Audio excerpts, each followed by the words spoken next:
CSN ITNs या आपल्या YouTube चॅनलवरती पुन्हा एकदा सर्वांचं हार्दिक स्वागत आहे. आपण या रेल्वे रिक्रुटमेंट बोर्ड मार्फत RRB ग्रुप डीची जी काही ॲडव्हर्टाइजमेंट निघालेली आहे तर त्याची PDF आपण डिटेल स्वरूपामध्ये बघत आहोत. लास्ट आपण 2 व्हिडिओ आपले बनवलेले आहेत, ज्याच्यामध्ये आपण पहिल्या व्हिडिओमध्ये काही बेसिक माहिती बघितली, जसे की तारखा, महत्त्वाच्या डेट्स. त्याचबरोबर सेकंड जो पार्ट आहे आपला, त्याच्यामध्ये रेल्वेची मोफत प्रवास सुविधा काय आहे, मेडिकल स्टँडर्ड्स काय पाहिजेत, एज लिमिट किती असणार आहे, एज्युकेशनल क्वालिफिकेशन काय लागेल आणि ते कसं लागणार आहे, आणि एक्झाम फी किती असणार आहे कोणत्या कॅटेगरीला, आणि वापस किती मिळणार आहे, याबद्दलची माहिती आपण आपल्या सेकंड पार्ट नंबर जो काही पार्ट 2 आहे व्हिडिओचा त्याच्यामध्ये कव्हर केलेली आहे. तरी माझी ज्या विद्यार्थ्यांना प्रत्येक विद्यार्थ्यांना माझी विनंती आहे की ज्यांनी आपले पहिले 2 पार्ट्स बघितलेले नाही आहेत ते 2 पार्ट्स बघायचे आहेत, पार्ट 1 आणि पार्ट 2. आणि ह्या पार्ट 3 मध्ये आपण आता व्हर्टिकल रिझर्वेशन म्हणजे काय असतं, हॉरिझॉन्टल रिझर्वेशन म्हणजे काय असतं, आणि माजी सैनिकांचं आरक्षण काय असतं, त्याचबरोबर दिव्यांग म्हणजेच PWBD हे आरक्षण काय असतं, आणि सगळ्यात शेवटी म्हणजे अप्रेंटिसशिप केलेल्यांना विशेष पदे किंवा त्यांचा एक आरक्षणाचा प्रकार काय आहे हे आपण या व्हिडिओमध्ये बघणार आहोत. तर ठीक आहे, आपण आता या पार्ट 3 व्हिडिओमध्ये या सर्व गोष्टींची माहिती घेऊयात.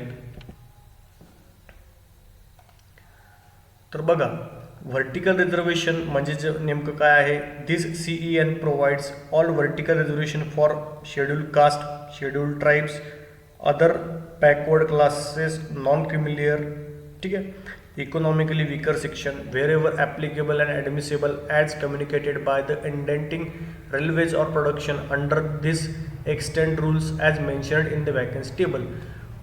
लक्षात ठेवायचं आहे, कुठलीही देशामध्ये जर का आपली ॲडव्हर्टाइजमेंट आली, कुठलीही गव्हर्नमेंटची असेल किंवा सेमी गव्हर्नमेंटची असेल, त्याच्यामध्ये व्हर्टिकल रिझर्वेशन हे कायमस्वरूपी ह्या कॅटेगरीजचं असणार आहे. व्हर्टिकल रिझर्वेशन याला का म्हणतायत, तर व्हर्टिकलीच सगळं. आता बघा, तुम्हाला दाखवतोय मी याच्यामध्येच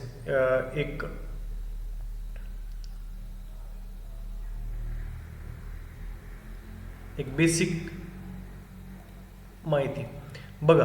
आता आपण याच्यामध्ये रेल्वेची हीच आपली ग्रुप डीची ॲडव्हर्टाइजमेंट आहे, ज्याच्यामध्ये मुंबई झोनच्या जागा त्यांनी शो केलेल्या आहेत ॲनेक्सर B मध्ये.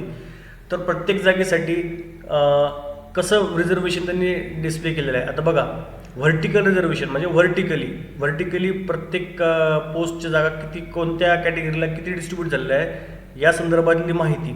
आता हे अनरिझर्व्ड कॅटेगरीसाठीचं व्हर्टिकल डिस्ट्रीब्युटेड पोस्ट आहेत. SC साठी व्हर्टिकली म्हणजे उभ्या पद्धतीने जागांचं आपण डिस्ट्रीब्युशन केलेलं आहे. STचं हे उभ्या पद्धतीने जागांचं डिस्ट्रीब्युशन केलेलं आहे. OBCचं उभ्या प्रमाणे म्हणजे व्हर्टिकल रिझर्वेशन त्यांनी शो केलेलं आहे. अशा प्रकारे वेगवेगळ्या ज्या कॅटेगरीज आहेत, अनरिझर्व्ड, SC, ST, OBC, EWS आणि टोटल, या सर्वांचं त्यांनी व्हर्टिकली डिस्ट्रीब्युशन केलेलं आहे, म्हणून त्याला व्हर्टिकल रिझर्वेशन म्हणतात. ठीक आहे, हेच कुठल्याही ॲडला लागू पडणार आहे. ठीक आहे, हे झालं व्हर्टिकल रिझर्वेशन, आणि त्या संबंधीची आता ही पूर्ण माहिती आहे. पॉईंट 8.0 मध्ये सगळं व्हर्टिकल रिझर्वेशन संबंधी त्यांनी माहिती दिलेली आहे. एक बेसिक मी तुम्हाला इंट्रोड्यूस करून दिलं. आता त्याच्यामध्ये डिटेल्स पण जाण्यात काही पॉईंट नाही. आता एवढं त्याच्यामध्ये सगळं दिलेलं आहे, प्रत्येक कॅटेगरीचं काय नाही. आणि नेक्स्ट आपलं काय आहे, हॉरिझॉन्टल रिझर्वेशन. ठीक आहे, आता दिस CEN provides for horizontal reservation for x serviceman course completed act apprenticeship. ठीक आहे, हॉरिझॉन्टल रिझर्वेशनमध्ये काय असणार आहे, एक्स सर्व्हिसमन. नंतर काय आहे, कोर्स कम्प्लिटेड ॲक्ट अप्रेंटिसशिप म्हणजे ज्यांनी अप्रेंटिसशिप केलेली आहे, बघा त्यांच्यासाठी सुद्धा रिझर्वेशन आहे. ठीक आहे, पण मग कोर्स कम्प्लिटेड ॲक्ट अप्रेंटिसशिप हा कोणाला लागू आहे, कोणत्या अप्रेंटिसशिप केलेल्या विद्यार्थ्यांना लागू आहे, जे trained in a railway establishments and persons with benchmark disabilities PWD irrespective of their community. म्हणजे ज्या कोणी प्रशिक्षणार्थ्यांनी ITI पासून झालेल्या प्रशिक्षणार्थ्यांनी रेल्वे डिपार्टमेंटमध्येच अप्रेंटिसशिप केलेली आहे, अशांनाच या कोर्स कम्प्लिटेड ॲक्ट अप्रेंटिसशिपच्या अंतर्गत आरक्षण दिलं जाणार आहे. स्पेशल पदांचं त्यांनी प्रावधान केलेलं आहे.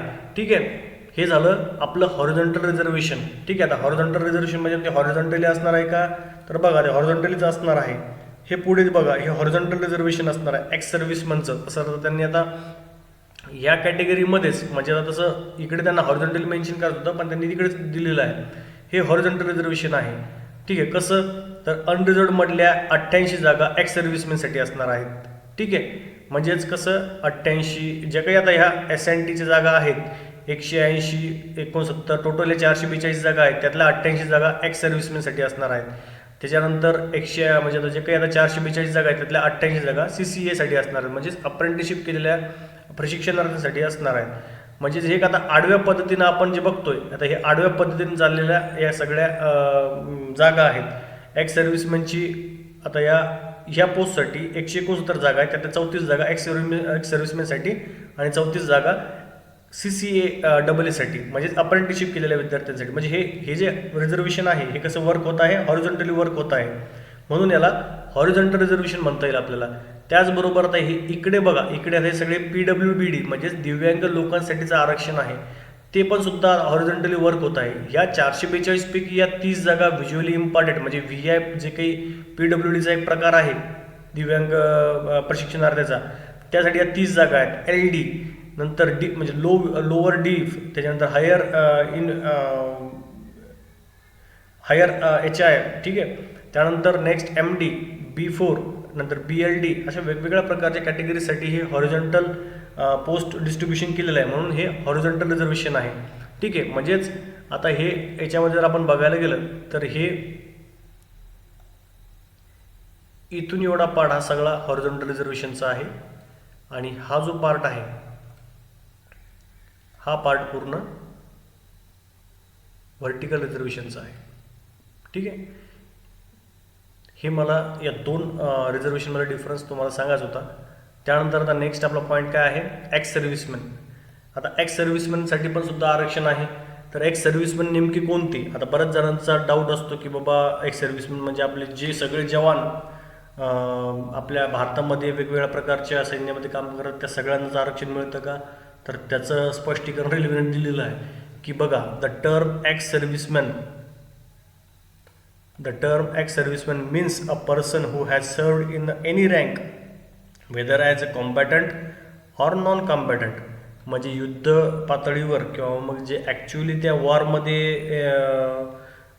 इन्क्लुडेड किंवा मग सपोर्टिंग स्टाफमध्ये, म्हणजे कोणी ग्राउंड लेवलला सुद्धा काम करतात ते आणि जे त्यांना सपोर्टिंग करतात ते सुद्धा. पण मग कोणत्या in the regular army, navy और एअरफोर्स या 3 सैन्य दलामध्येच काम करणाऱ्या एक्स सर्व्हिसमॅनना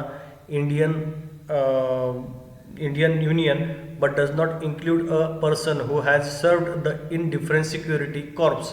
म्हणजे फक्त या 3 दलांपैकीच काम करणाऱ्या जवानांना इथेच आरक्षण मिळणार आहे, एक्स सर्व्हिसमॅनचा लाभ मिळणार आहे. ठीक आहे, पण याच्या व्यतिरिक्त जे कोणते अदर कॉर्प्स आहेत, डिफेन्स कॉर्प्स आहेत भारतातल्या, जसं की आता CRPF आहे, SRPF आहे, अशा वेगवेगळ्या प्रकारच्या पॅरामिलिटरी म्हणतात त्यांना, पॅरामिलिटरीमध्ये काम करणाऱ्यांना एक्स सर्व्हिसमॅनच्या रिझर्वेशनचा लाभ घेता येणार नाही. हेच त्यांनी पुढे म्हटलं तर general reserve engineering force or the Lok Sahayak Sena or the paramilitary forces union. ठीक आहे, इथेच बघा या पॉईंटमध्ये दिसतंय, but does not include a person who has reserved or served in the defence security corps, the general reserve engineering force, the Lok Sahayak Sena and the paramilitary force. म्हणजेच की बाबा फक्त जे काही एक्स सर्व्हिसमॅनचं आरक्षण आहे ते या तीन दलांपुरतंच मर्यादित असणार आहे. कोणतं? आर्मी, नेव्ही आणि एअरफोर्स. ठीक आहे, त्यानंतर नेक्स्ट पुढे काय आहे, persons with benchmark disabilities PWBD, दिव्यांग जी व्यक्ती असणार आहेत त्यांच्यासाठी जे काही आरक्षणाचे लाभ आहेत त्या संबंधीची यांनी पूर्ण इथे माहिती दिलेली आहे. आता आपला व्हिडिओ हा वेगवेगळ्या प्रकारच्या कम्युनिटीतले व्यक्ती बघणार आहेत, कोणाला कोणत्या प्रकारचा आरक्षणाचा लाभ मिळू शकतो. प्रत्येक घटक हा वेगळ्या पद्धतीचा असतो, वेगळ्या संवर्गातला असतो.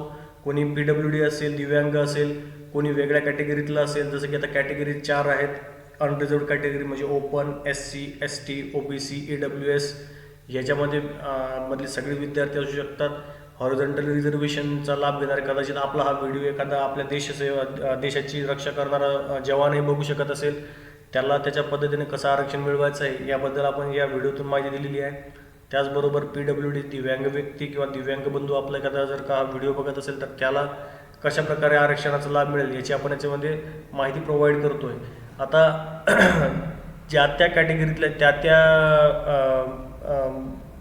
विद्यार्थ्यांनी हे आपला डिटेल पूर्ण माहितीचा पॅसेज PDF मधून वाचून घ्यायचा आहे, कारण पूर्ण पॅसेज मला कव्हर करणं शक्य होणार नाही.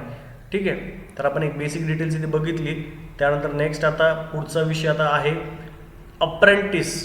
शेवटचा मेन टॉपिक आहे की बाबा अप्रेंटिसशिपच्या विद्यार्थ्यांसाठीच आरक्षण आहे, पण मग नेमकं कोणतं अप्रेंटिसशिप? सगळ्यांना सरसकट ज्यांनी अप्रेंटिसशिप केलेलं आहे देशभरामध्ये त्यांना लागू आहे का, त्याचे काही स्पेशल केस आहेत?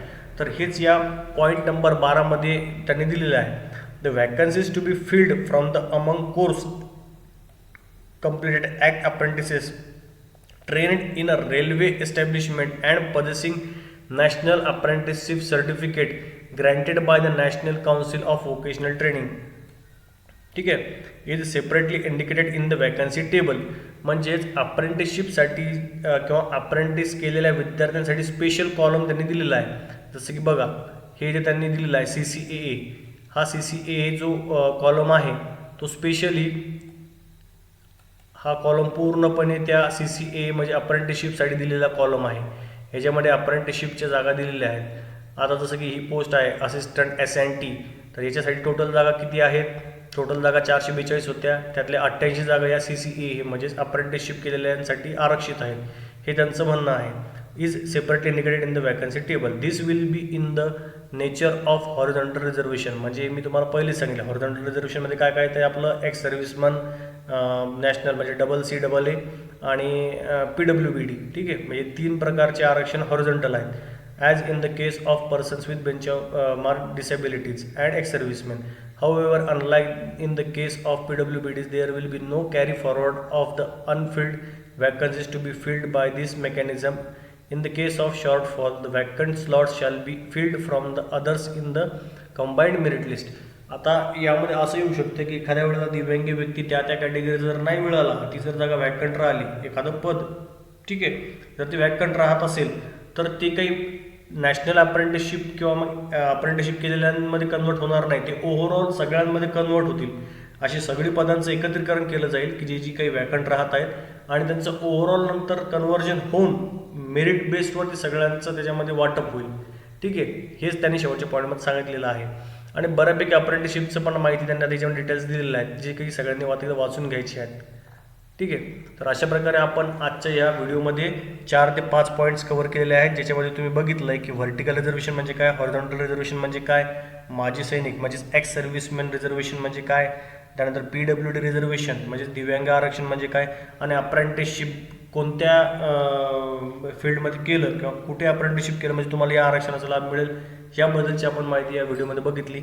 आता नेक्स्ट पुढचा व्हिडिओ आपण आणि पुढची माहिती जी की रिक्रुटमेंट प्रोसेस कशी असेल, CBT म्हणजे काय, त्याचा सिलेबस काय, PET आणि त्याची प्रोसेस काय, डॉक्युमेंट व्हेरिफिकेशन DV कसे होईल, मेडिकल एक्झामिनेशन कसे केले जाईल, हे आपण आपल्या व्हिडिओच्या पार्ट 4 मध्ये बघणार आहोत. ठीक आहे, धन्यवाद.